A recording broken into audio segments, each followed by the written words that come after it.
when I was 17 and my brother Chris was 19. We lived in a small town called Harrow's End, nestled in a valley surrounded by dense woods. Nothing much happens here. Boredom is the local currency for kids like us. A trail near our house snakes into the forest, stretching for miles, with rumors of abandoned buildings and strange relics hidden among the trees. Chris and I always talked about exploring it, but it was just talk until one October weekend when boredom finally won. Chris heard about an old house deep in the woods from kids at school. Some said it was haunted. Others claimed it was just a forgotten ruin. It was a cool, cloudy day, the kind where the air feels heavy and the leaves burn red and gold. We packed water, flashlights, and a half-hearted lie to Mom about going hiking. We left around 3:00 p.m., knowing October's early sunset gave us maybe 2 hours before dark. The trail was familiar at first. I'd hiked these woods plenty, but this path felt different. 10 minutes in, a strange sensation crept over me, like I'd walked this exact trail before, had this exact conversation with Chris about his dumb high school football stories.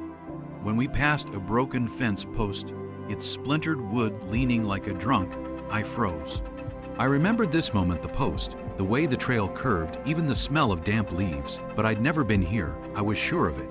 Chris was ahead, oblivious, ranting about a fumbled play. I barely heard him. My eyes darted to the trees, the path, the sky. Everything felt too familiar, like a dream I couldn't place.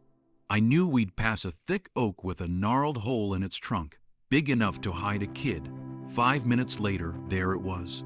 My heart thudded. Deja vu, sure, but this was sharper, heavier, like a memory carved into my bones.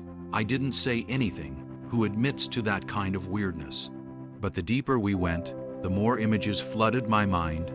A two-story house, green paint peeling like dead skin, a broken front step, dead vines clawing up the walls, a shattered window on the top floor. I saw it so clearly it hurt, but I'd never been to this house. I'd have remembered. We reached it around 3:45 p.m. My stomach lurched. It was exactly as I'd pictured, down to the chipped green paint and the cracked step that sagged under Chris's foot. The vines, brittle and gray, clung to the house like veins. I stared, my breath shallow, while Chris strode toward the porch, unfazed. "This is it," he said, grinning, spooky as hell. I wanted to bolt.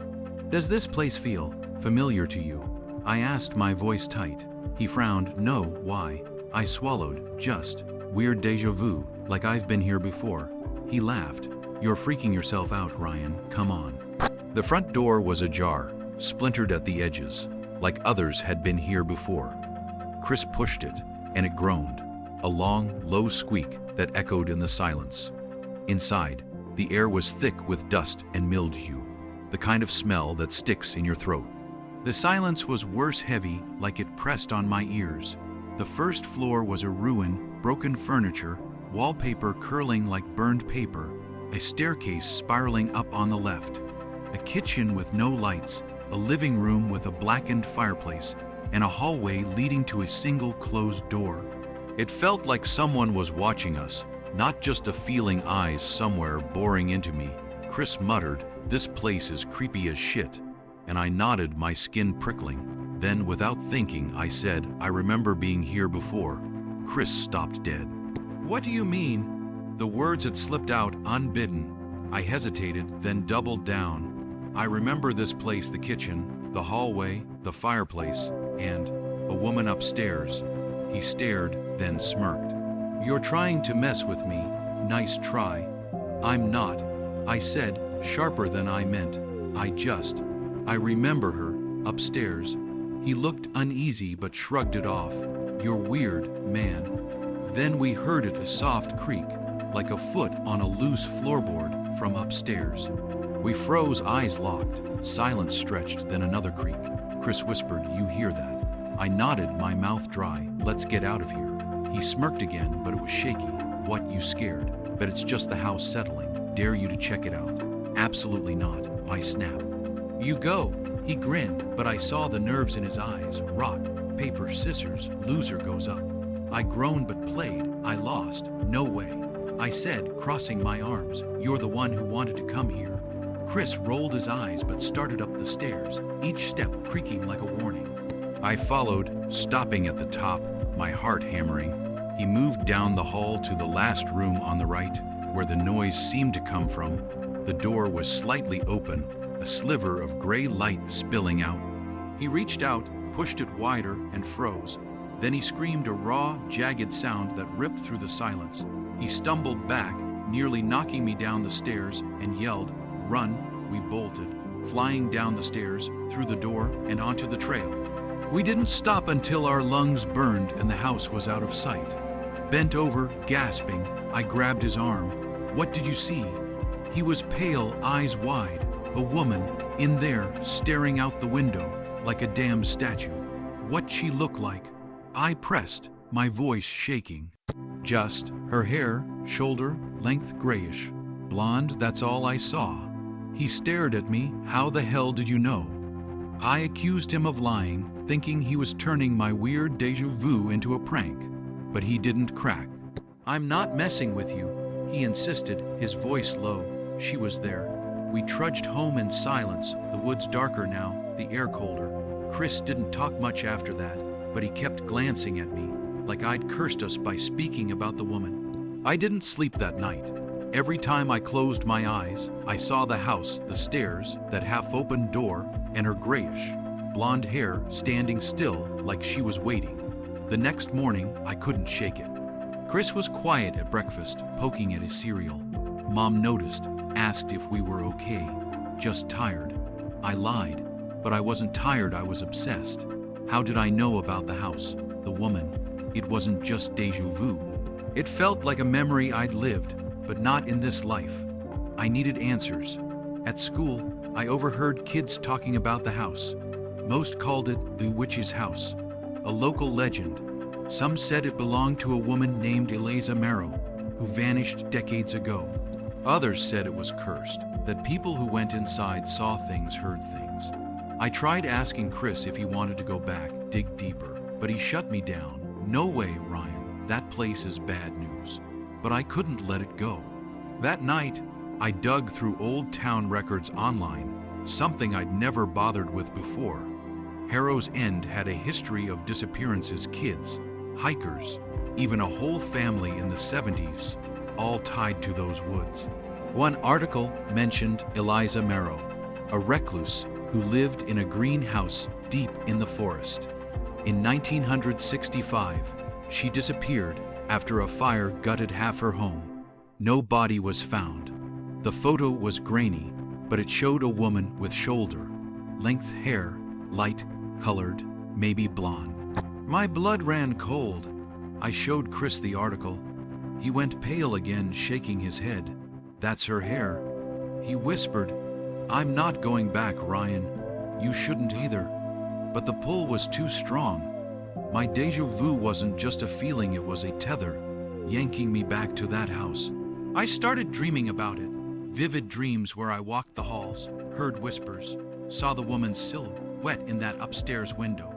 In one dream, she turned, her face blurred, and said, "You've been here before." I woke up sweating, my heart racing. By the next weekend, I was sneaking out at dusk, flashlight in hand, heading back to the trail alone. Chris refused to come, called me insane. Maybe I was. But I needed to know why I remembered, why the house felt like part of me. The woods were darker this time, the trail narrower, like it was trying to hide itself. When I reached the house, the broken step creaked under my weight, and the door was still ajar, like it was waiting. Inside, the silence was heavier, the air colder. I climbed the stairs, each step louder than the last. At the top, the hallway stretched before me, the door to the last room still cracked open. My flashlight flickered, casting jagged shadows. I pushed the door, my breath hitching, and stepped inside.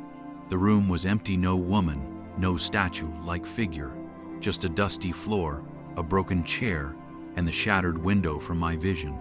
But as I turned to leave, I saw it scratched into the wall, faint but clear. Ryan was here. My name in my handwriting. I stumbled back, my flashlight dropping. plunging the room into darkness. The flashlight lay on the floor, its beam flickering like a dying pulse. My name, Ryan, was here, stared back from the wall, scratched in my own jagged handwriting. I stumbled out of the room, my breath ragged, and ran down the stairs. The house's silence chasing me like a predator. Outside, the woods were black, the trail barely visible under a sliver of moon. I didn't stop until I reached home, my chest heaving, my mind screaming one question: how? Chris was in the living room, sprawled on the couch, scrolling his phone. "You're back late," he said, not looking up. "Thought you were just walking." I stood there, trembling, wanting to tell him about the wall, but the words stuck. He'd think I was crazy or worse. He'd want to go back. Just lost track of time. I mumbled, heading to my room. Sleep didn't come. Every creak of the house, every rustle outside, sounded like that upstairs floorboard. I saw my name in the dark, carved into my eyelids. The next day, I couldn't focus. At school, the chatter about the witch's house felt louder, like the town itself was whispering. I skipped lunch to use the library computer, digging deeper into Harrow's End's history. Old articles painted a grim picture. Disappearances stretching back a century, always near those woods. A hiker in '92, a kid in '84, that family in '73. Eliza Marrow's name popped up again, a recluse, a widow, vanished in '65 after a fire. One grainy photo showed her standing by the house, her hair shoulder length and pale, just like Chris described. Another article hinted at rumors.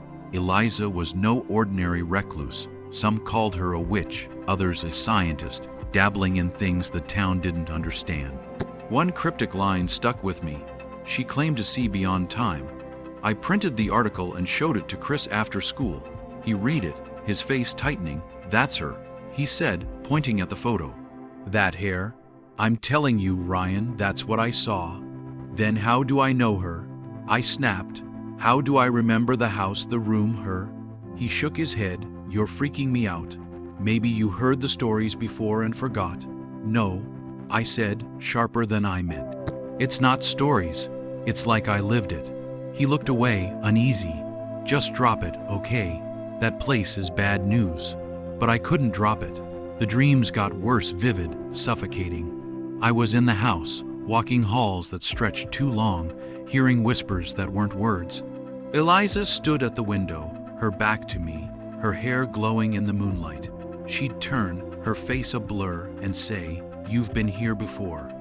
Each time, I woke gasping, my room feeling too small, like the house was still around me.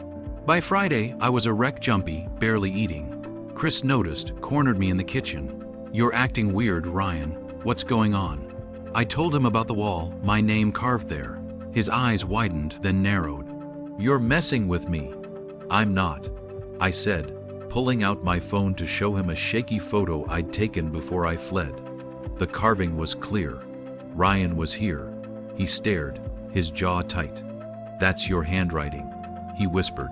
"How the hell?" "I don't know," I said, "but I need to go back. I need to understand." "No way," he snapped. "I'm not setting foot in that place again." "Then I'll go alone," I said, my voice steady despite the fear clawing my gut. He grabbed my arm. "You're not thinking straight. That house, it's not right. You saw what it did to me, and what it's doing to me." I shot back. "I can't sleep, Chris. I can't think. It's like the house is inside me." He let go, his face pale. "Fine, but I'm not letting you go alone. You're my little brother." Saturday evening, we headed back, flashlights cutting through the dusk. The trail felt different, narrower, the trees leaning closer, like they were listening. Chris was quiet, his usual bravado gone. The house loomed ahead, its green paint darker in the fading light, the broken step waiting like a trap. The door was still ajar, but now it felt like an invitation. Inside, the silence was thicker, the air colder. My flashlight flickered again, like the house didn't want light. We climbed the stairs, each creak louder than before. At the top, the hallway stretched to that door, still cracked open. I led this time, my heart pounding so hard I thought it'd burst. Chris grabbed my shoulder. "You sure about this?" "No," I admitted, but pushed the door anyway. The room was empty, just like before: dusty floor, broken chair, shattered window. But the carving was still there. Ryan was here. I traced it with my finger, the wood rough under my touch. "This is real," I whispered. Chris nodded, his eyes darting around. "Okay, you saw it. Let's go." Then we heard it, a low hum, like a distant machine, coming from the floor. I knelt, brushing away dust, and found a trapdoor, its edges flush with the boards. My déjà vu surged, a memory of opening this door, though I'd never touched it. I pulled it up, revealing a narrow staircase descending into darkness. "Ryan, don't," Chris hissed. But I was already moving, my flashlight shaking in my hand. The stairs were wooden, warped, leading to a basement that smelled of earth and something sharper, like old metal. At the bottom, my light caught shelves lined with jars, cloudy glass, filled with dark shapes I couldn't make out. A table stood in the center, covered in papers, a cracked leather journal, and strange tools. Brass dials, wires, a glass orb that pulsed faintly with blue light. I grabbed the journal, my hands trembling.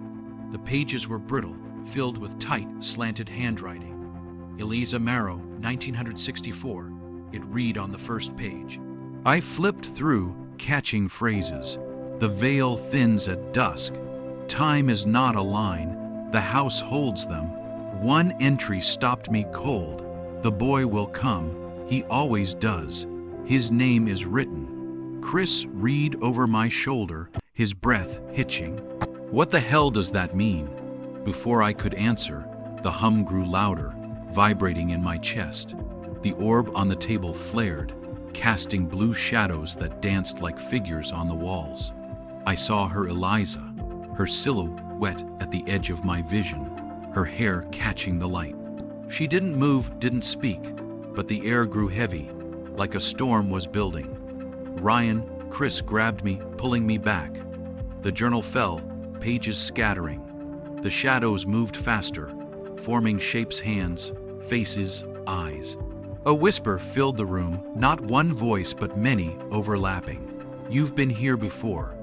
We ran, scrambling up the stairs, the trapdoor slamming shut behind us. The house groaned like it was alive, the walls creaking, the floor shaking. We burst outside, the cold air hitting us like a slap. The trail was a blur as we ran, branches snagging our clothes, until we collapsed near the broken fence post, gasping. Back home, I locked the journal in my desk drawer, but its words burned in my mind. Chris wouldn't talk about it, just kept saying, "We're done with that place." But I wasn't. The house wasn't just a building, it was a puzzle, a trap, a memory I couldn't escape. And Eliza's words haunted me. "The boy will come. He always does." The next day, I went to the town library, a dusty building nobody used. Mrs. Hale, the librarian, knew every story about Harrow's End. I asked about Eliza Marrow, showing her the journal. Her face paled. "Where did you get this?" she demanded. "Found it." I lied. "What do you know about her?" She hesitated, then spoke in a low voice. "Eliza was different. She studied things nobody understood: time, memory, the woods. People said she trapped souls in that house, bound them to it. After she vanished, folks who went there never came back the same. Some didn't come back at all." I swallowed. "What about a boy?" She frowned. "There were stories. A boy who kept returning, generation after generation. Nobody knew why. Just, be careful, Ryan." That night, I opened the journal again. A new page caught my eye, one I hadn't seen before. In the same slanted handwriting, it read, "October 15, 2022, the boy returns. His name is Ryan. That was yesterday." The journal lay open on my desk, Eliza Marrow's words burning into me. "October 15, 2022, the boy returns. His name is Ryan. Yesterday." My hands shook as I read it again, the date impossible, the handwriting hers but the ink fresh, like it was written while I slept. The house wasn't just a place, it was alive, watching, waiting, and it knew me. Chris found me staring at the page, my room lit only by a dim lamp. "You're still on this." he said, his voice sharp. Ryan, you need to stop. I can't, I said, shoving the journal at him. Look at this, it says yesterday. My name, how is that possible? He scanned it, his face paling. This is messed up. He muttered, but going back won't fix it. That place, it's like it's got claws in you. He was right, but I didn't care. The house was a splinter in my mind, and every dream, every déjà vu, was it digging deeper. I remembered things I couldn't, hallways that twisted, whispers that knew my name, Eliza's silhouette at the window. Mrs. Hale's warning echoed, a boy who kept returning, generation after generation. I needed to know why. Why me? I spent Sunday digging through our attic, desperate for anything tying us to Harrow's End, to Eliza. Under a pile of Mom's old clothes, I found a box unmarked, dusty, heavy. Inside were photos, letters, and a locket with a faded picture of a woman with grayish, blonde hair, Eliza. The letters were from our great-grandfather, Thomas, dated 1964, addressed to her. You can't keep doing this. One read. The experiments are dangerous. The house is changing you. Another mentioned a boy, he's like me, Eliza, he sees it too. My stomach twisted. Thomas had been in that house. And he'd seen something just like me. I showed Chris the letters. He read them, his jaw tight. This is family stuff, Ryan, great-grandpa Thomas. What the hell was he into? I don't know, I said, but I think I'm connected to it. The déjà vu, the house, it's like I'm reliving his life. Chris shook his head. This is crazy. You're talking like it's a damn time loop. Maybe it is. I said, my voice low. Eliza wrote about time, about the house holding people. What if it's trapped us too? He didn't answer, but his eyes said enough fear, doubt, and something else, like guilt. What aren't you telling me? I asked. He looked away. Nothing, just, let's end this. One last time, we go back, figure it out, and we're done. Monday evening, we returned to the trail, the sky bruised with storm clouds. The woods felt alive, branches snapping in the wind, like the trees were warning us. The house stood waiting, its green paint almost black in the dusk, the broken step groaning under our weight. The door was wide open now, like it knew we'd come. Inside, the air was colder, the silence sharper. My flashlight flickered, casting shadows that moved too fast. Chris gripped my arm. This feels worse, he whispered, like it's angry. I nodded, my déjà vu surging memories of running these halls, not as Ryan but as someone else, someone older, scared. We climbed the stairs, the creaks louder, the air heavier. The hallway stretched to the last room, the door now fully open, revealing darkness. But the trapdoor in the floor was still there, its edges glowing faintly blue like the orb we'd seen. I opened it, the hum from the basement vibrating through me. Chris hesitated. Ryan, this is a bad idea. I know, I said, but descended anyway, my flashlight barely cutting the dark. The basement was the same shelves of jars, the table with the orb now pulsing brighter, its light casting shadows that formed faces, hands, eyes. The journal was gone, but something new lay on the table. The locket from the attic, its chain coiled like a snake. I grabbed it, my hands shaking. The air grew thick, the hum deafening. The shadows moved, forming a figure, Eliza, her hair glowing, her face still blurred. She didn't speak, but the whispers returned louder. You've been here before. You always come back. Chris yanked me back. Ryan, we gotta go. But the stairs were gone. The trapdoor was shut, the basement sealed. The orb flared and the room twisted, walls bending, floor rippling like water.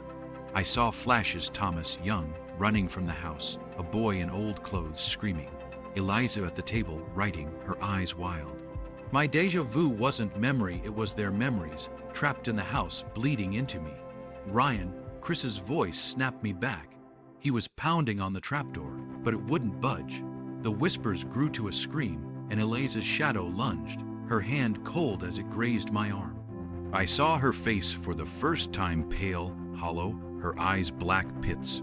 You're mine, she hissed, her voice in my head. I stumbled, clutching the locket. A memory hit, not mine, but Thomas's. He'd loved her, helped her build this machine, this orb that tore time apart. trapping souls to keep her alive.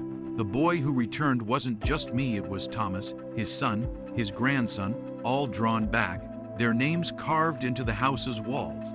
"Chris, the orb," I yelled. "It's keeping her here." He grabbed a brass tool from the table, smashing the orb. It shattered, blue light exploding, the whispers turning to shrieks.